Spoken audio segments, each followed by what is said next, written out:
Last lecture में हम लोगों ने इलेक्ट्रिक फील्ड लाइंस पढ़ा था। हाँ सर। हाँ सर। हाँ सर। आज हम लोग इलेक्ट्रिक फ्लक्स पढ़ेंगे। इलेक्ट्रिक फ्लक्स में भी सबसे पहले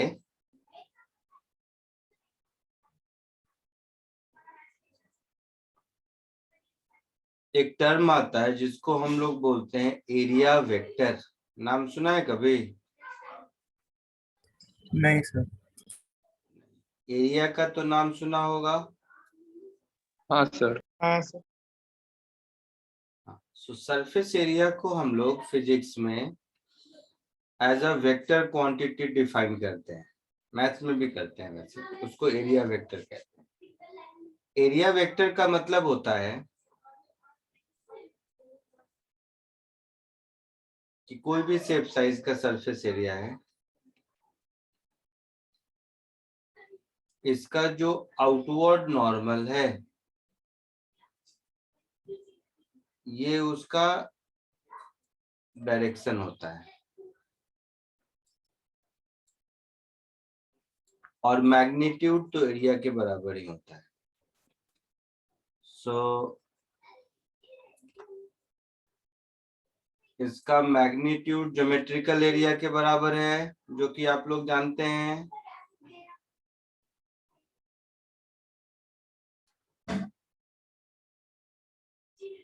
और इसका डायरेक्शन आउटवर्ड नॉर्मल है।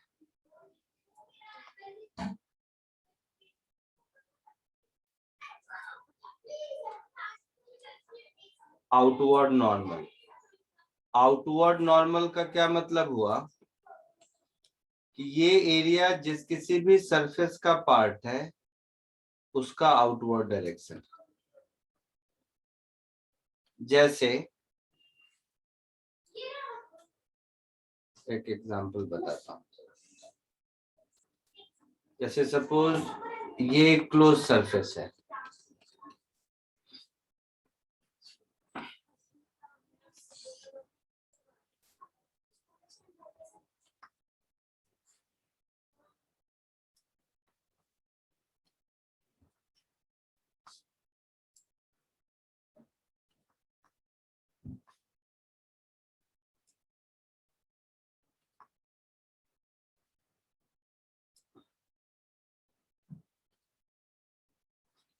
सपोज ये एक क्लोज सरफेस है, तो क्लोज सरफेस में 6 सरफेसेस होते हैं,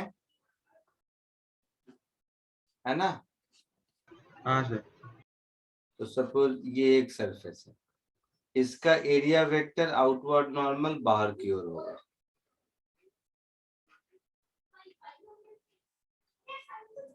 जैसे एक दूसरे कलर से ले लो, ये एरिया, ये भी एक एरिया हुआ,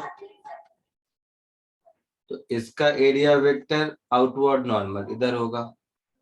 ये मैं आउटवर्ड नॉर्मल समझा रहा हूँ कि आउटवर्ड नॉर्मल का मीनिंग क्या है। नीचे की ओर नॉर्मल लेंगे तो वो इनवर्ड होगा, टुवर्ड वॉल्यूम जाएगा वो, समझ रहे हो?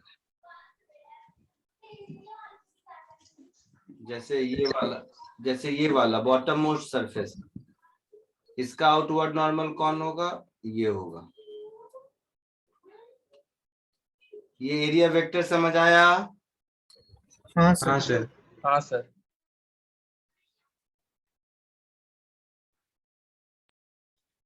एक दूसरा टर्म है जिसको कहते हैं सॉलिड एंगल। ये दो टर्म इस चैप्टर में, इस टॉपिक में इंपॉर्टेंट है।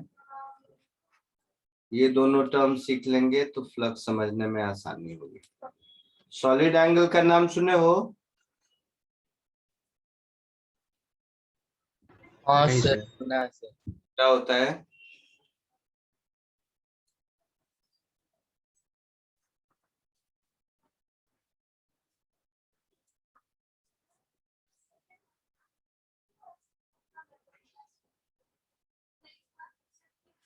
3D angle. 3D एंगल तो ठीक है। सपोज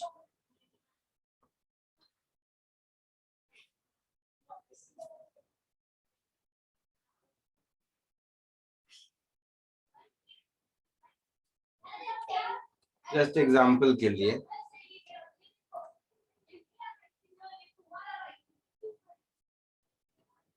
सपोज ये एक सरफेस है, ये एक सरफेस एरिया है, ठीक है।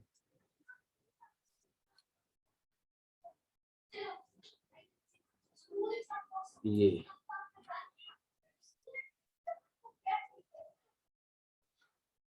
सपोज ये एक कोनिकल सर, ऐसे समझो वो आइसक्रीम वाला कोन होता है ना, ऐसा कुछ। तो ये यहाँ पर जो 3 डायमेंशनल एंगल बनाएगा उसको हम लोग सॉलिड एंगल कहते हैं। तो ये डिस्टेंस r है, अगर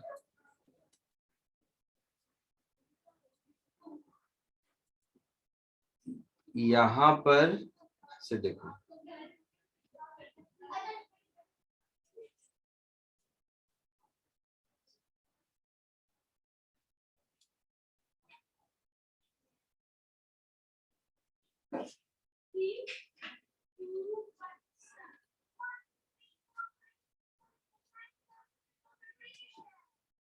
तो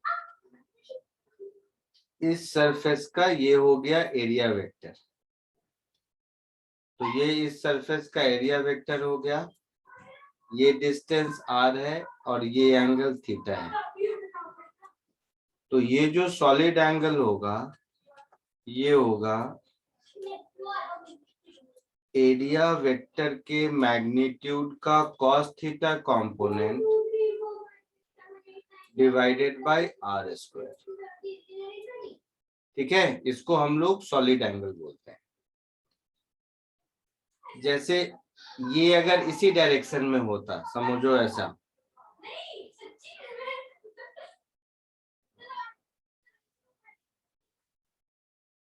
सपोज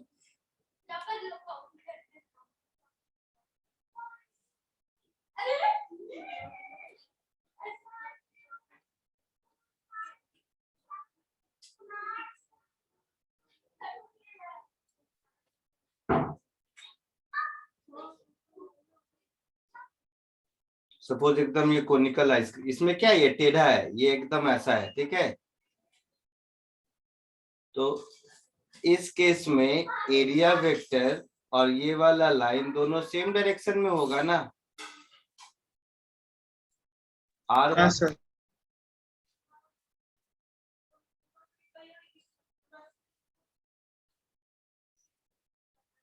ये r वाला लाइन हो गया और ये एरिया वेक्टर भी यही हो गया, है ना। तो इस केस में एरिया क्या होगा, ये सरफेस एरिया। तो इस केस में ये जो सॉलिड एंगल है, ये सॉलिड एंगल क्या हो जाएगा, simple area upon r square, है ना। हाँ सर। जैसे प्लेन एंगल एक पॉइंट के अराउंड मैक्सिमम 2 पाई, टोटल 2 पाई होता है, वैसे total solid angle around a point 4 पाई होता है। Total solid angle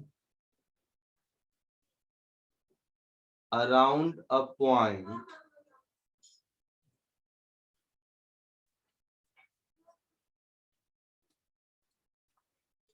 four pi होता है।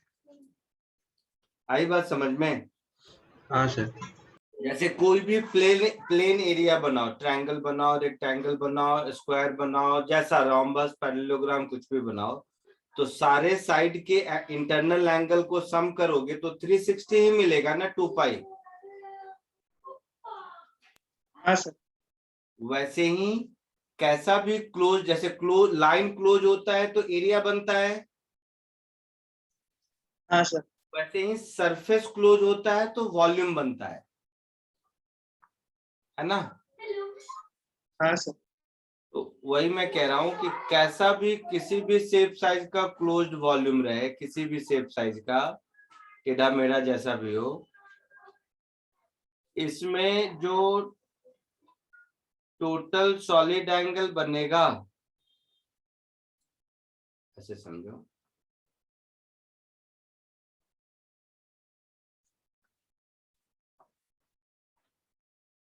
जो इस तरह के टोटल सॉलिड एंगल बनेंगे, इन सारे सॉलिड एंगल का सम तो 4 पाई ही होगा। हाँ sir. For closed surface, closed line नहीं, सरफेस। क्लोज्ड लाइन होगा तो प्लेन एंगल बनेगा। आई बात समझ में? हाँ सर। ये जो ऊपर मैंने लिखा है उसी का ये मैथमेटिकल कहानी है। तो इसीलिए समझो, मान लो आर डिस्टेंस कांस्टेंट है, तो स्फेयर का surface area 4 pi are square होता है। Area upon are square is solid angle, और टोटल एंगल हो गया 4 पाई, तो surface area 4 pi are square. समझ रहा है कुछ? हाँ सर। हाँ ठीक है, तो पहले इतना कॉपी कर लो, फिर आते हैं फ्लक्स पर, तब समझ पाओगे। सर, पहले मतलब ये 3D एंगल ही हुआ ना? हाँ 3D एंगल नहीं है, लेकिन 3D एंगल नाम का कोई टर्म होता नहीं है, ये हम लोग अपने मन से बोलते हैं। फिजिक्स की भाषा में इसको सॉलिड एंगल कहते हैं।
लिख लिया सबने?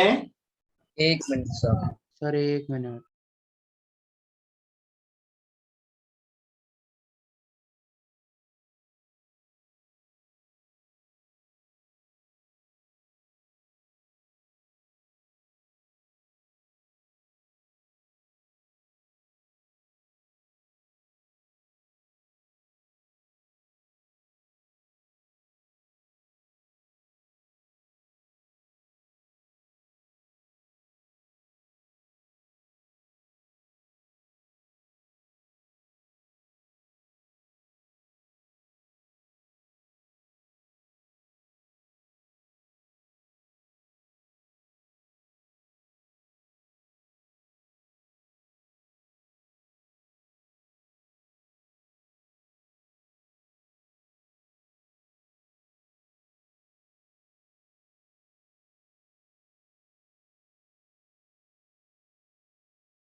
हो गया?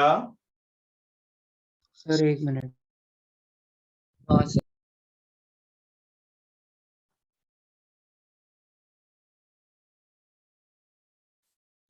नेक्स्ट टर्म है electric flux. Sir 1 minute.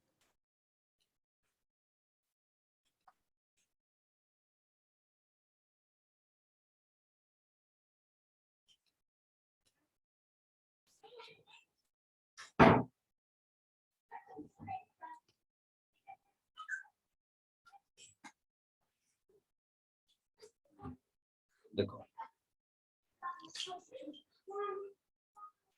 Electric flux का मतलब होता है, फिजिकल मीनिंग, कि number of field lines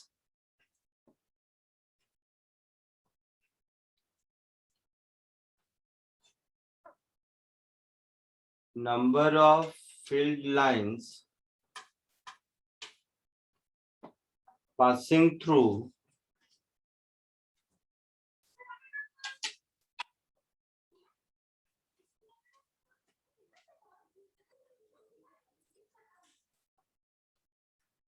a surface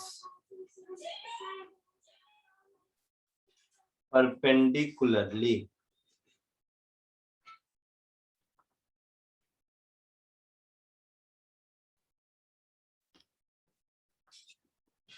इसका मैथमेटिकल मीनिंग हुआ कि electric flux phi is electric field E into dot area vector. क्योंकि इलेक्ट्रिक फील्ड का डेफिनेशन था ना, number of field passing through per unit area, ऐसा कुछ है ना। इलेक्ट्रिक फील्ड फ्लक्स डेंसिटी को ही फील्ड कहते थे ना। हाँ सर। तो सर इलेक्ट्रिक एक और बार। का मैथमेटिकल डेफिनेशन ये हुआ, जैसे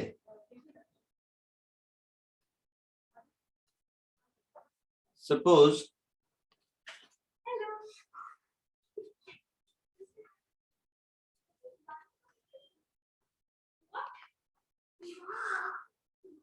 एक एग्जांपल के थ्रू मान लो इसको समझने की कोशिश करते हैं।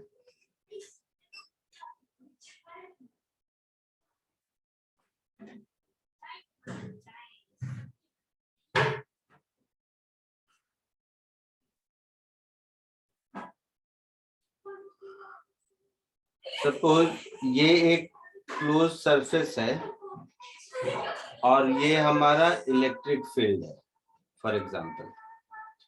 तो इसमें 6 सरफेस है। अगर इस सरफेस को देखूं तो यहाँ पर इलेक्ट्रिक फील्ड वेक्टर इधर है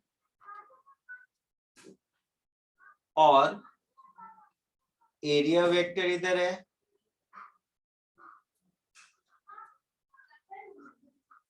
है ना? हाँ सर। सो इस केस में angle between electric field and area vector is 180 degree,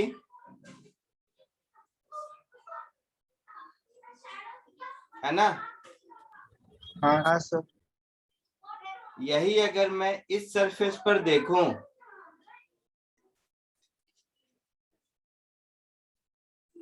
तो इस सरफेस पर electric field vector and area vector both are along same line. Yes, sir. So angle between them is 0 degree, right?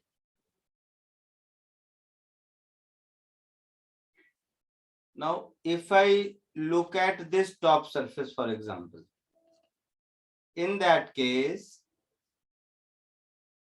this is area vector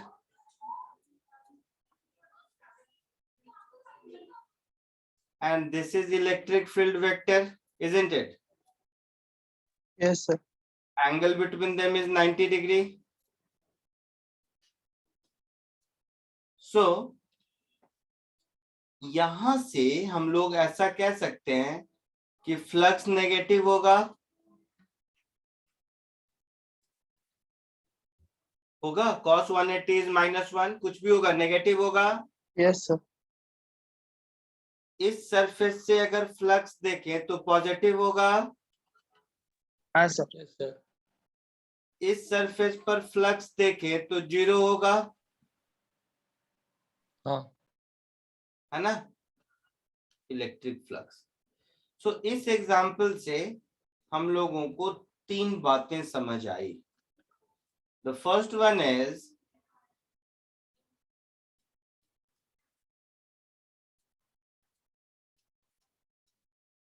flux of incoming electric field is negative. अगर इस cube को देखोगे तो इसमें electric field जहां से inter किया on that particular surface it is negative. हाँ सर। और जहां से फील्ड बाहर निकल रहा है उस सरफेस पर पॉजिटिव है. हाँ सर। तो एक तो वेक्टर से कर सकते हैं, दूसरा याद ध्यान रखने के लिए कह सकते हो कि incoming electric flux is negative and outgoing electric flux is positive, isn't it? Yes sir. So incoming electric flux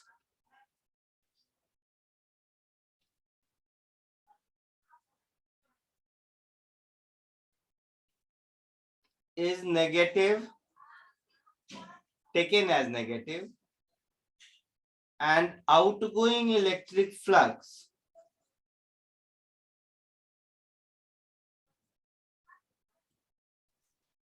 is taken as positive.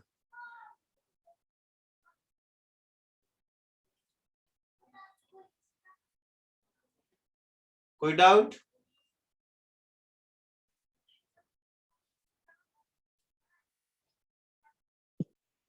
Second, electric flux of field tangential to a surface is always 0.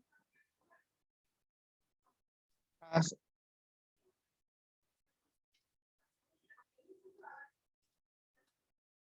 So electric flux of field tangential to a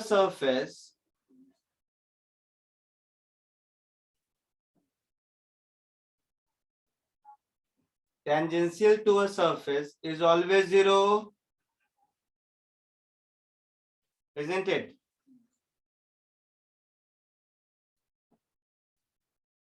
हाँ sir. Third point common sense है वैसे. Third point कि अगर देखोगे तो electric field में कोई भी क्लोज सरफेस होगा तो net flux through it is always 0, because इस केस में भी देखो तो जितना इनकमिंग है एग्जैक्टली उतना ही आउटगोइंग है ना? So whenever a closed surface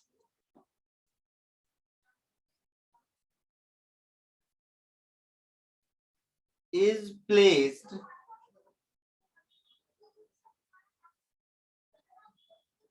in a uniform electric field,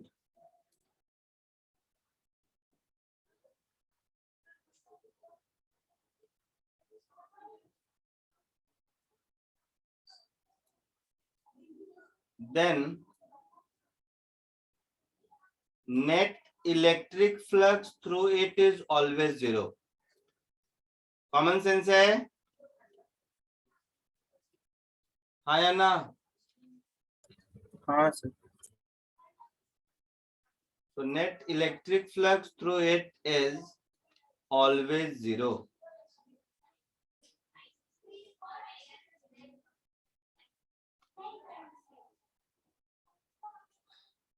एक और देखो कॉमन सेंस,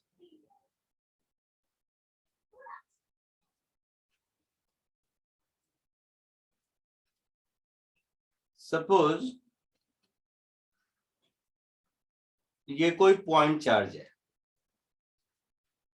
तो पॉइंट चार्ज से फील्ड लाइंस हर डायरेक्शन में निकलेगा। पॉइंट चार्ज का फील्ड लाइन ऐसा ही होता है ना? हाँ सर। तो पॉइंट चार्ज से फील्ड लाइंस हर डायरेक्शन में निकल रहे हैं।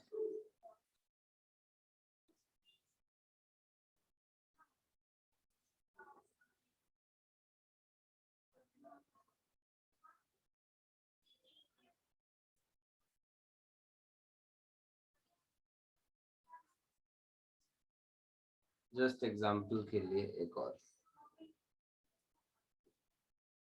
तो कोई भी क्लोज सरफेस अगर ड्रॉ करोगे कोई भी,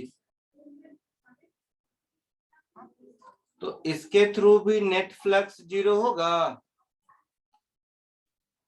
क्योंकि जो भी इन कर रहा है फील्ड लाइन वो तो इससे आउट करेगा ही करेगा। समझ रहे हो? हाँ सर। तो फील्ड लाइन जितना इन करेगा, अगर सरफेस क्लोज्ड है तो दूसरी ओर उतना आउट करेगा ही करेगा। Yes sir. So unless there is a charge inside this Gaussian surface, field line, I mean electric flux through it is always zero, है ना? हाँ अगर इसके अंदर कोई चार्ज होता तो उससे फील्ड लाइन केवल बाहर निकलते या केवल अंदर आते, दोनों काम तो नहीं होता ना। हाँ sir. So moral of the story is number of field lines incoming to this Gaussian surface and number of field lines outgoing from this Gaussian surface is particular example may are equal. So that's why net flux through it is always zero.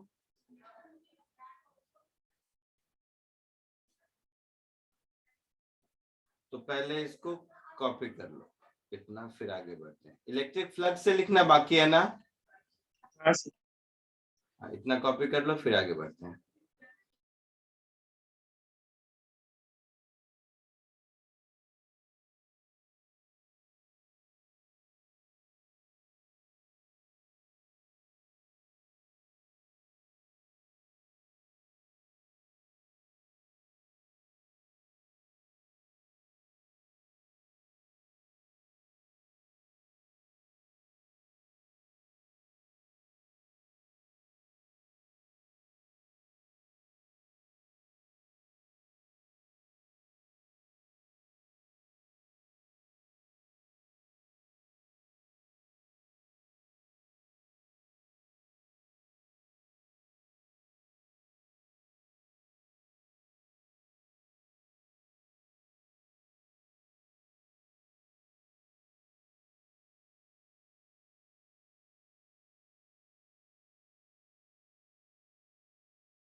हो गया sir.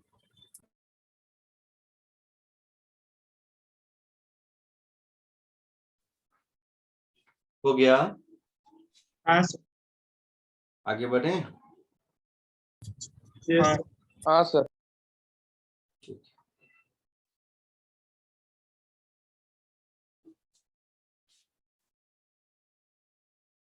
हम्म।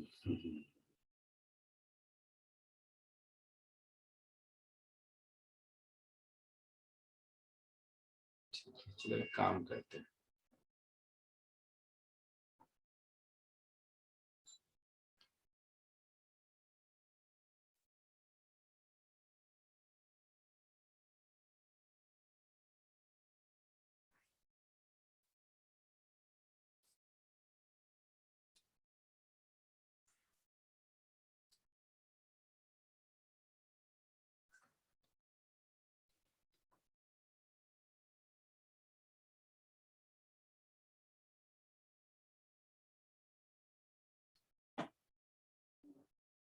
ऐसे नहीं।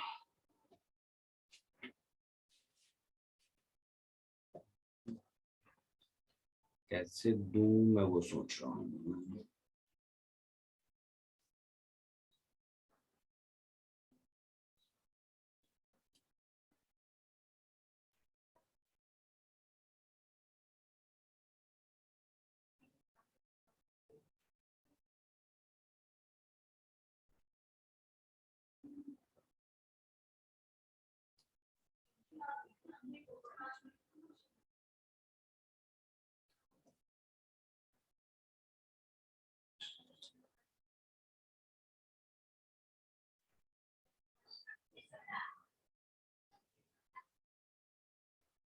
ऐसे समझो, suppose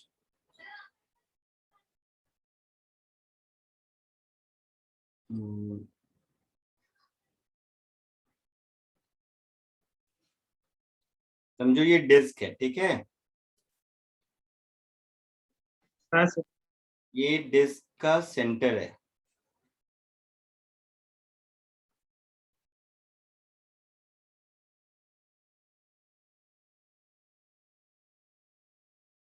ये disc का radius r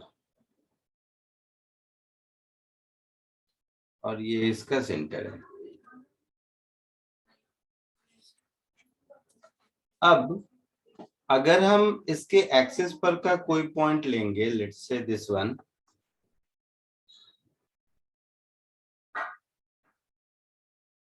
तो ये एक 3 डायमेंशनल सॉलिड एंगल बनाएगा जो देखने में आपको कोन लग रहा होगा। The base of this cone must have been making a 3-dimensional solid angle at this very point. हाँ sir. So Yes, sir. half angle of this cone, that is this one, let it be theta. ठीक है? So we are supposed to find out this solid angle. समझ आया? Sir ये theta plane है ना? हाँ, ये थीटा प्लेन एंगल है। So relation between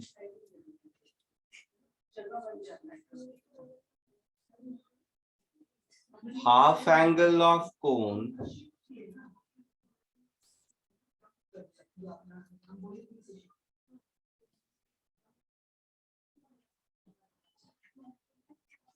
and solid angle.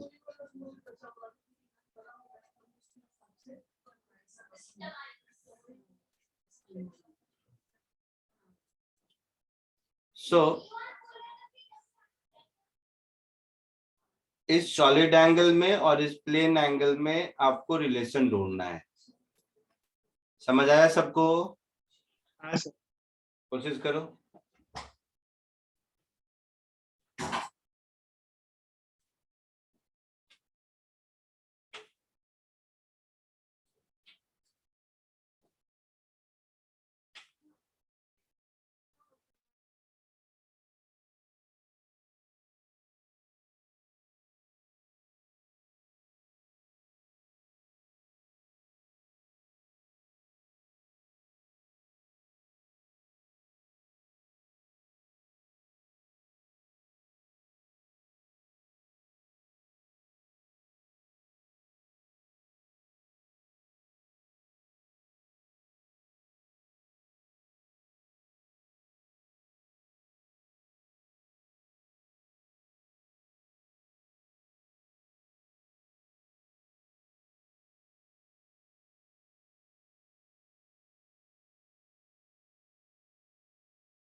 हुआ कुछ आया? हाँ सर आ रहा है सर, एक मिनट। जल्दी जल्दी करो। सर आ गया। आ गया सर। क्या आया? a tan square theta by r square. गलत आया। सर मुझे pi are square into 1/sin theta plus cot theta. गलत आया। और कोई?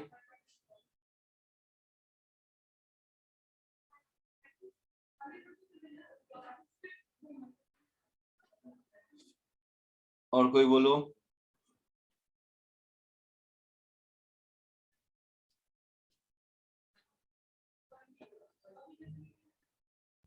सर एक मिनट सर, मेरे आंसर में एक चेंज है सर। मेरे आंसर में फाइनल आंसर मतलब आर स्क्वायर से डिवाइड कर किया किया मैंने।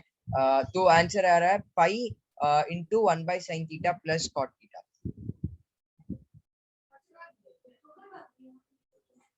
गलत आ रहा है।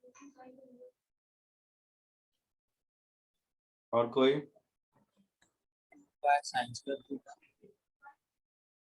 नहीं। चलो देखो इधर, ऐसा करते हैं कि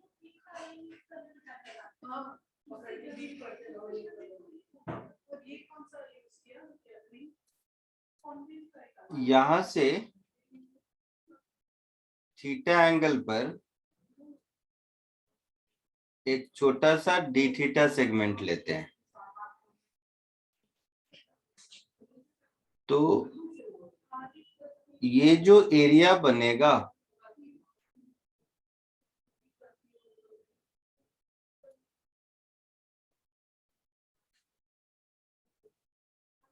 ये जो एरिया दिख रहा है तुम्हें, केवल इस एरिया का सॉलिड एंगल निकाल लें अगर, तो हमारा काम चलेगा।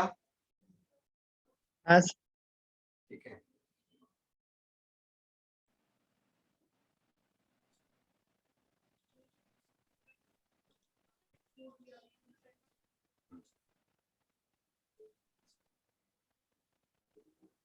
तो ऐसे समझो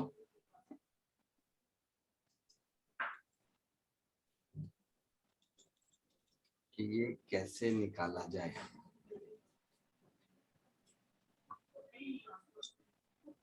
ये एरिया कैसे निकाला जाए?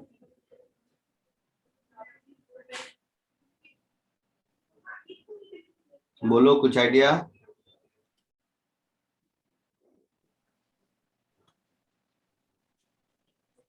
देखो एक चीज समझो ध्यान से, इसका जो सॉलिड एंगल होगा, आई मीन उसका कोण तो ये होगा ना, समझ रहे हो? कोण हाँ मतलब सर। जो सरफेस एरिया होगा वो तो ये होगा ना। हाँ सर।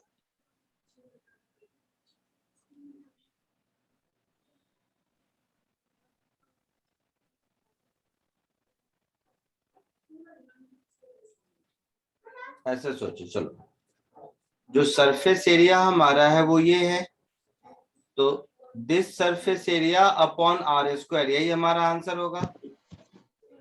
ऐसे सोचते हैं, दिस सरफेस एरिया अपॉन ये जो भी डिस्टेंस होगा आर, ये भी आर है, ये भी आर है, ये भी आर है, यहां तक आई बात समझ में? तो ये surface area upon are square, यही हमारा आंसर होगा। हाँ सर। तो ये सरफेस एरिया मिल जाए तो हमारा काम चलेगा, ऐसे सोचते हैं। ठीक है। हाँ सर। तो ऐसा कर लो, वही जो कर रहा था मैं, कि यहां से थीटा एंगल पर वो छोटा सा डी थीटा सेगमेंट ले लो।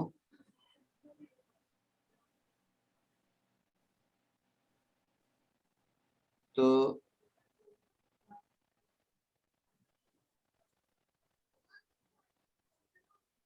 इस साइड भी है, पीछे का दिख नहीं रहा है, तो मैं ये जो शेडेड पोर्शन है, ये वाला शेडेड पोर्शन, इसका एरिया कितना होगा?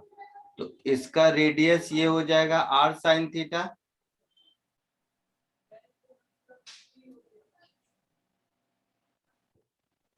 ऐसे इसको आगे कर दो, ऐसे। तो इसका ये रेडियस हो जाएगा r sin थीटा, और ये स्ट्रिप का विड्थ हो जाएगा r d थीटा। तो ये जो एरिया हम लिखेंगे DA, this area will be pi into, pi नहीं, 2 पाई r sin थीटा, ये पेरीमीटर हो गया, multiplied by width which is r d theta. हाँ सर, तो ये कुछ ऐसा हो जाएगा 2 पाई r स्क्वायर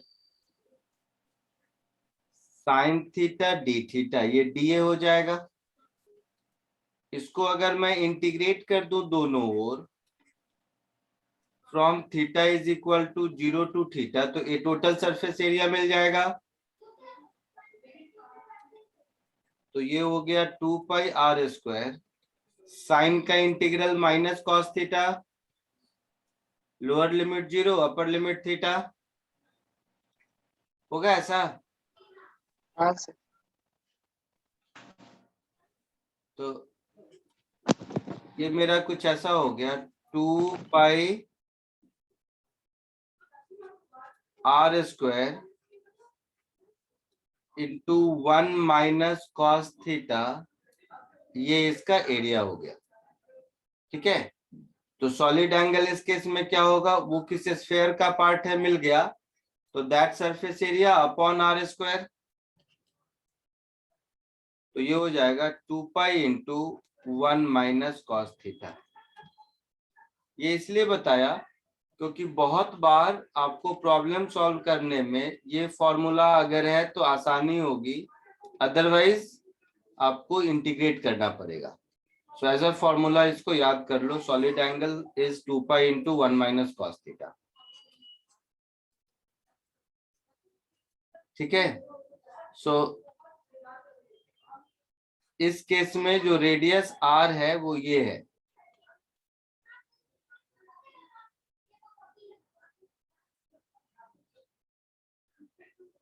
ठीक है, हाँ सर, जल्दी से तो Excuse me, sir. हाँ बोलो। सर मैंने एक मेथड से किया बट आंसर अलग आया। मैं बताऊं क्या कि मैंने कैसे किया करके। बताओ क्या किया, हाँ बताओ क्या किया। सर, मैंने क्या किया यहाँ पे मैंने जो solid angle is equals to area upon are square. तो मैंने यहाँ पे area of a cone, total surface area of a cone is pi R L plus pi R H. So मैंने क्या किया टोटल यहाँ पे, surface area upon r square नहीं होता है बेटा, सॉलिड एंगल इज, देखोगे तो a cos theta upon r square होता है। a बाई आर स्क्वायर तो तब है जब थीटा आपका 0 है। तो इसीलिए जब भी किसी सरफेस का सॉलिड एंगल निकालना है तो वो सरफेस किस स्फीयर का पार्ट है वो निकाल लो। जैसे ये जो हमने प्लेट लिया था वो इस स्फीयर का पार्ट होगा, है ना, वो इस स्फीयर का पार्ट होगा ना। हाँ सर, तो इस स्फीयर का पार्ट होगा और ये इसका अगर सेंटर होगा, ये बात पता चल गया, तो ये surface area upon r square हमारा होगा।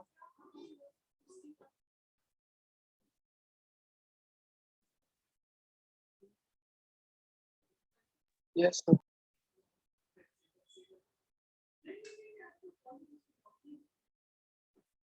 सॉल्व करो, जल्दी कॉपी कर लो।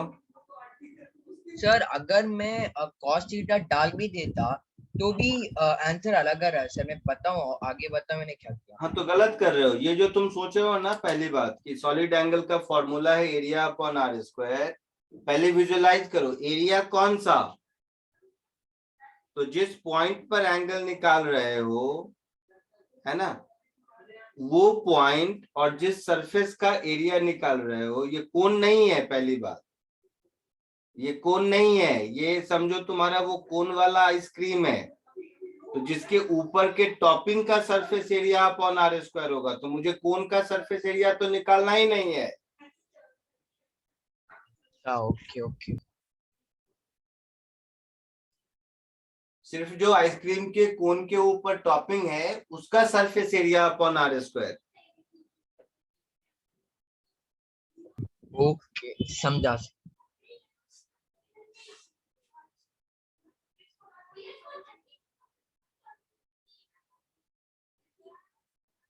आगे बढ़े। सर एक मिनट।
हो गया। हाँ सर। 1 मिनट सर।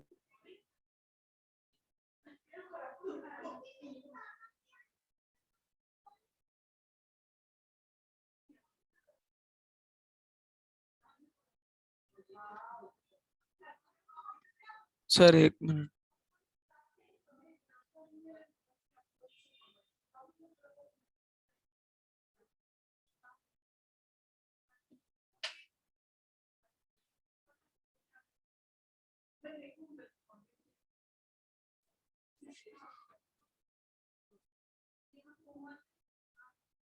हो गया। हाँ sir.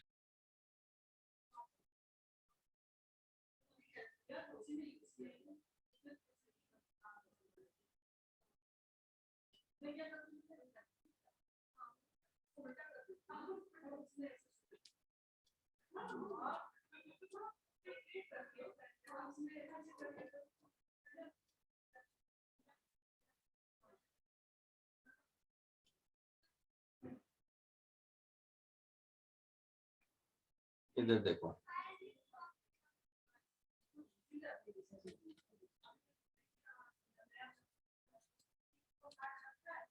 total flux of a point charge.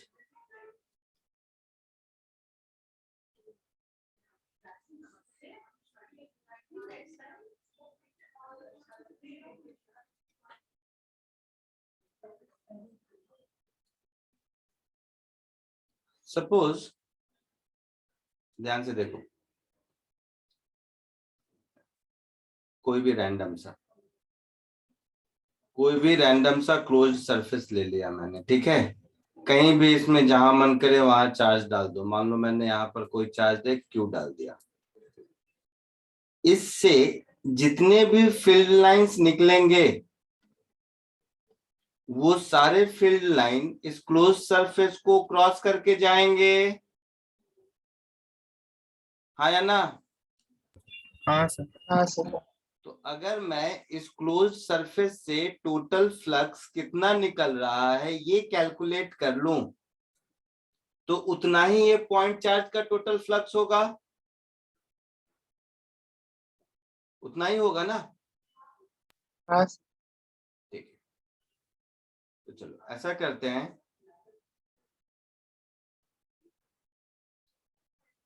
कोई भी एक सरफेस ले लेता हूं जहां पर ये इलेक्ट्रिक फील्ड वेक्टर है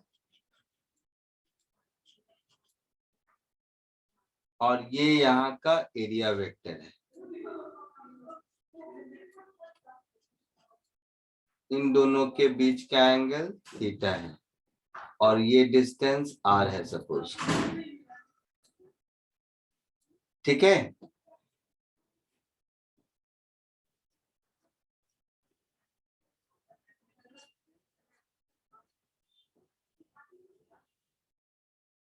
ये सरफेस एरिया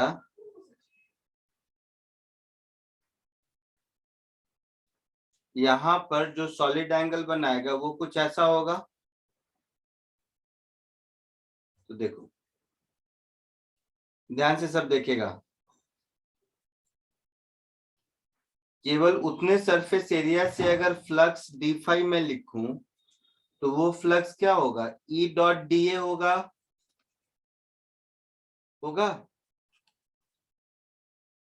ई क्या होगा, 1/4πε0 r स्क्वायर। पॉइंट चार्ज के कारण फील्ड यही होता है, हाँ sir.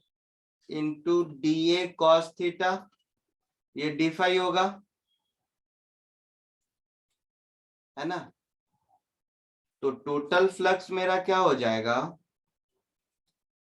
1/4πε0 D A cos theta upon r square, इसी का इंटीग्रेशन। तो अगर ये क्लोज्ड सरफेस है तब तो D A cos theta by r square, ये तो सॉलिड एंगल हो गया ना, बोलो। हाँ सर। तो क्लोज्ड सरफेस का टोटल सॉलिड एंगल तो 4 पाई होगा, तो 1/4πε, अच्छा क्यू भी है यहाँ पर ना,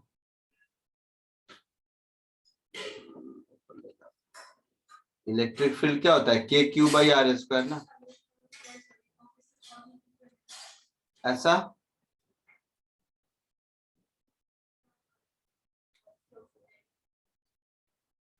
तो आगे कुछ ऐसा है ना, तो Q अपॉन 4πε0 इंटू 4 पाई हो जाएगा। तो यहां से मुझे मिला फ्लक्स इज Q अपॉन ε0। हाँ सर। तो ये आप एज अ फॉर्मूला याद रख लो कि किसी भी पॉइंट चार्ज का टोटल फ्लक्स Q बाई ε0 ही होता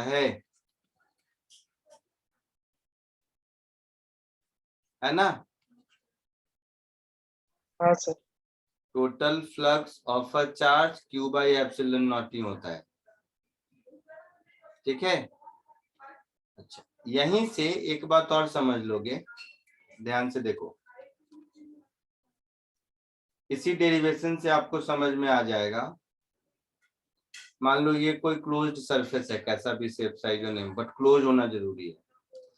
इसमें एक चार्ज यहाँ पर है प्लस Q1, एक चार्ज यहाँ पर है माइनस Q2 मान लो, एक चार्ज यहाँ पर है प्लस Q3, एक चार्ज यहाँ पर है प्लस Q4, कुछ भी, एक चार्ज यहाँ पर है माइनस Q5।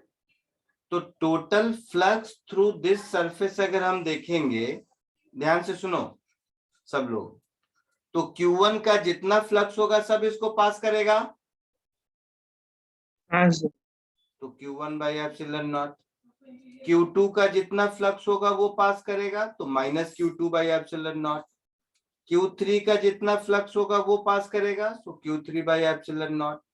Q4 का जो भी फील्ड लाइन इसको इंटर करेगा वो बाहर एग्जिट जरूर करेगा, तो Q4 का 0 और Q5 का 0 सिमिलरली, हाँ सर। है ना। तो यहां से सीधा सीधा हम कह सकते हैं कि टोटल फ्लक्स इस पर्टिकुलर केस में आ गया Q1 minus Q2 plus Q3 upon epsilon not इस एग्जाम्पल में। तो इसको अगर हम जनरलाइज कर दें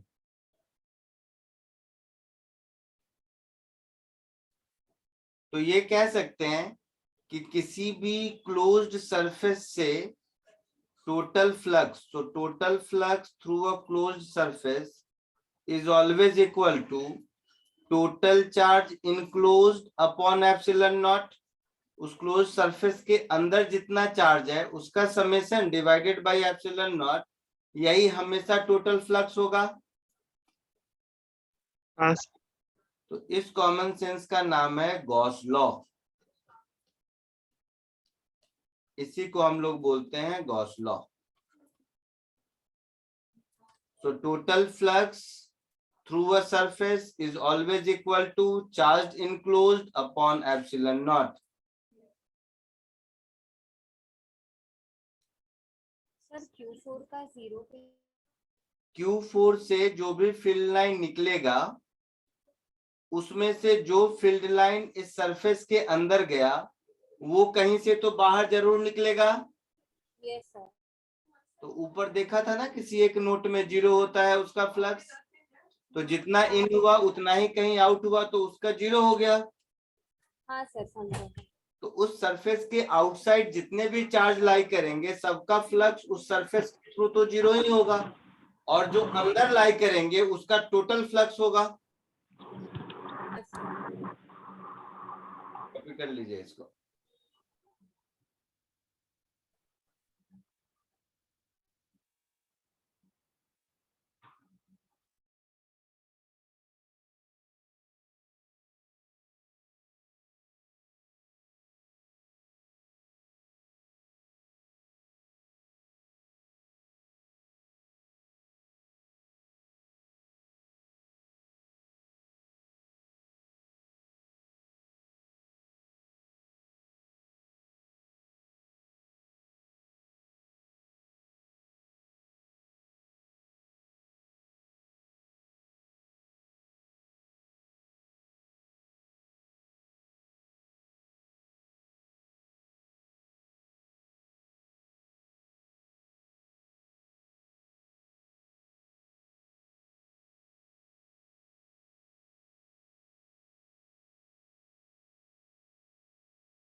सर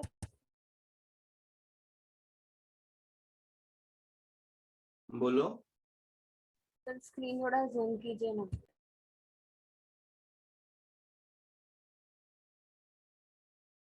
नीचे करूं? नीचे करूं? हाँ सर।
आगे करूं नीचे? सर एक हाँ मिनट। सर। हाँ सर।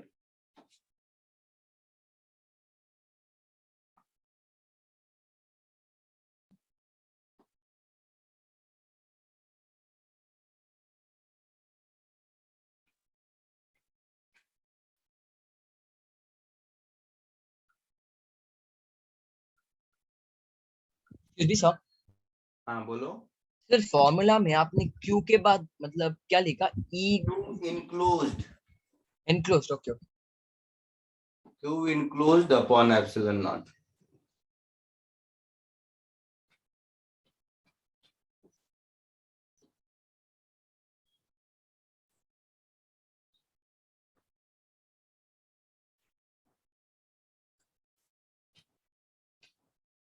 सर एक मिनट, ऊपर स्क्रॉल कर सकते हो, सबसे ऊपर। बस एक चीज देखना है।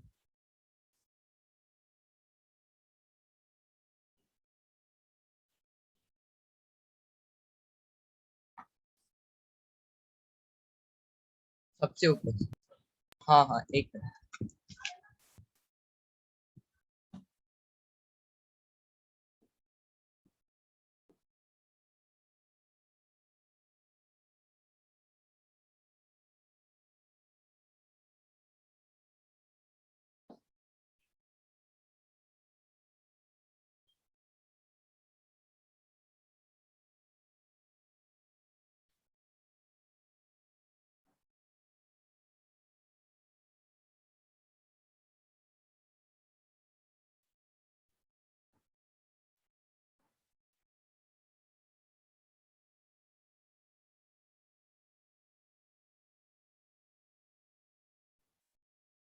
हाँ हो गया सर।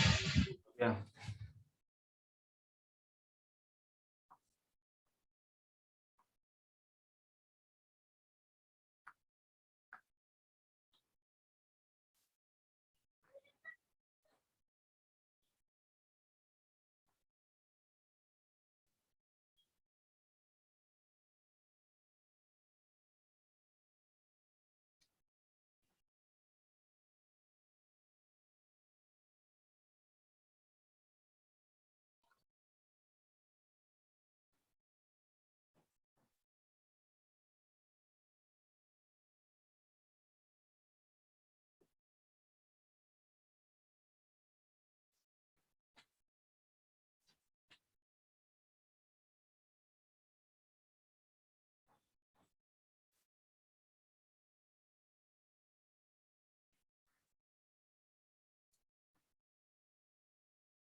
चलो कॉमन सेंस वाला क्वेश्चन देखो तो जल्दी सॉल्व करने वाला।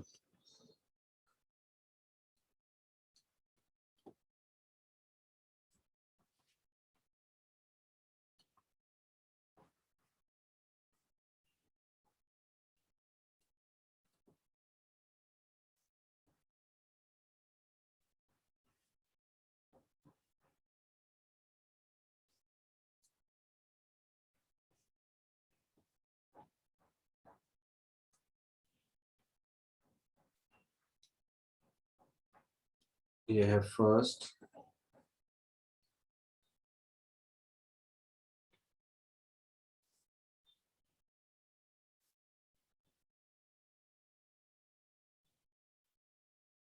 ये है सेकेंड,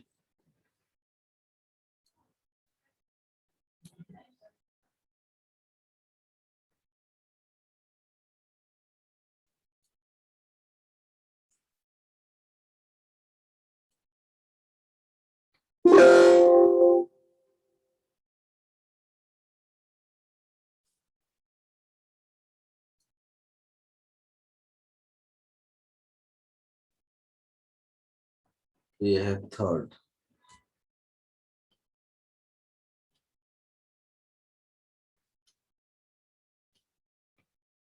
जल्दी कोशिश करो, एकदम सिंपल है।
आया कुछ आंसर?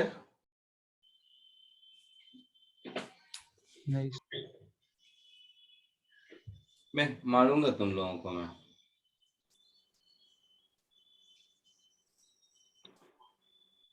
ए में चार्ज आउटसाइड है तो 0। तो चार्ज आउटसाइड है तो फ्लक्स 0। हाँ सर। हाँ सर। बी में इनसाइड है तो flux Q by E। Yes. Q by epsilon naught. C में इसके बाउंड्री पर है, बाउंड्री पर है इसका मतलब है इसके आधा फील्ड लाइन क्रॉस करेंगे और आधा नीचे जाएंगे। समझ रहे हो इस बात को? हाँ सर। Yes sir. तो हाफ ऑफ द फ्लक्स ही इस स्फीयर से होकर जाएगा। हाँ सर। इस केस में फ्लक्स कितना हो जाएगा? हाफ ऑफ क्यू हाँ by sir. Epsilon not. Common sense है। हाँ सर।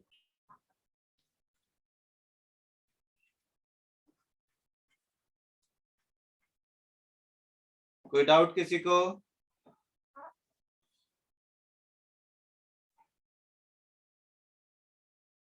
आगे बढ़े? हाँ सर। सर हम्म। सी वाला एक्सप्लेन कर सकते हो? जितना भी चार्ज का फील्ड लाइंस है उसमें से आधा ऊपर वाले सरफेस से जाएगा, आधा नीचे से जाएगा। नीचे तो हेमिस्फेयर में, हेमिस्फेयर से कितना जाएगा? आधा जाएगा। तो टोटल फ्लक्स का आधा हमारा आंसर होगा, that is half of Q by epsilon not. Okay.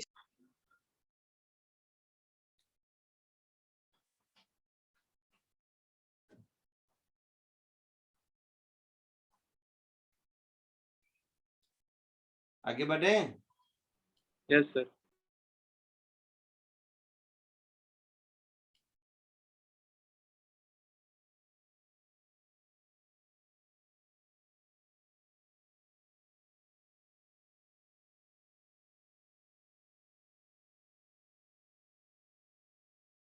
Next question.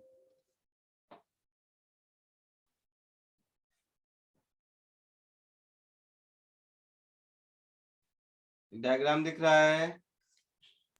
हाँ सर। यहाँ पर चार्ज क्यू है,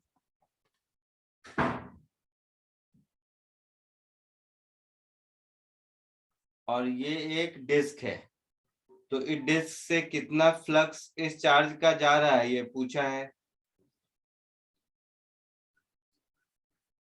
find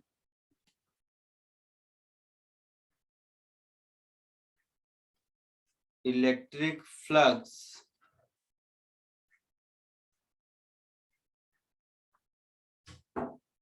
passing through electric flux of Q passing through this disk.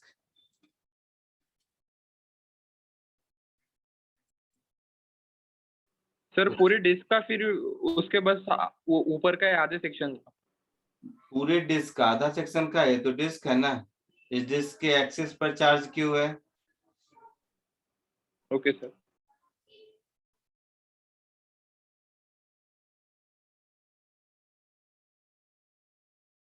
Sir हाँ बोलो। सर 1 सेकंड थोड़ा सा ऊपर दिखाओगे?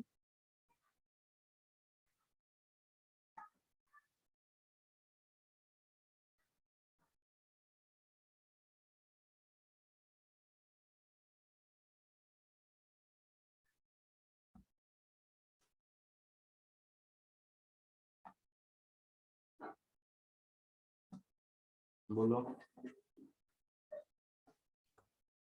नहीं बस सर नोट करना था वो।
बोलो, आया कुछ?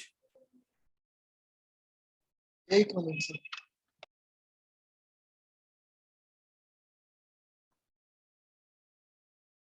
ऐसे सोचो, ध्यान से सुनो सब। एक तो इंटीग्रेट करके लंबा चौड़ा सॉल्व कर सकते हैं, अदरवाइज सिंपल ये कि ये वाला सॉलिड एंगल अगर मुझे पता चल गया तो टोटल फ्लक्स क्या हो जाएगा। तो एक तो होता है total flux Q by epsilon not होता है ना। एक पॉइंट चार्ज का टोटल फ्लक्स इतना ही होता है। ये फ्लक्स डिस्ट्रीब्यूटेड होता है 4 पाई सॉलिड एंगल में। तो इस सॉलिड एंगल से कि जितना पास करेगा वही होगा आंसर। आया समझ में? हाँ सर वही। सो 1/4 पाई, इसको लिख दो Q बाई एप्सिलॉन नॉट, और ये हो जाएगा 2 pi into 1 minus cos theta. हाँ सर। हाँ सर।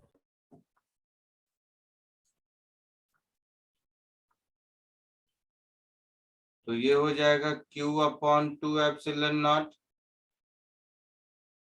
और इधर हो जाएगा 1 माइनस कॉस फाइव, तो cos theta B by H, that is L upon under root L square plus R square होगा। ये हमारा आंसर होगा। हाँ सर। आया समझ में सबको? हाँ सर। सर 1/4 पाई क्यों डाला है? Total flux Q by epsilon naught, किसी भी चार्ज का टोटल फ्लक्स इतना होता है। Yes sir. तो flux per unit solid angle कितना होगा, divided by 4 pi multiplied by this solid angle. तो ये हाँ फ्लक्स होगा। हाँ सर, अब समझा। यूनिटरी लॉ, यूनिटरी मेथड जो पढ़ते थे स्कूल में। हाँ सर। इसमें से चारों ओर फील्ड लाइन निकलेगा ना,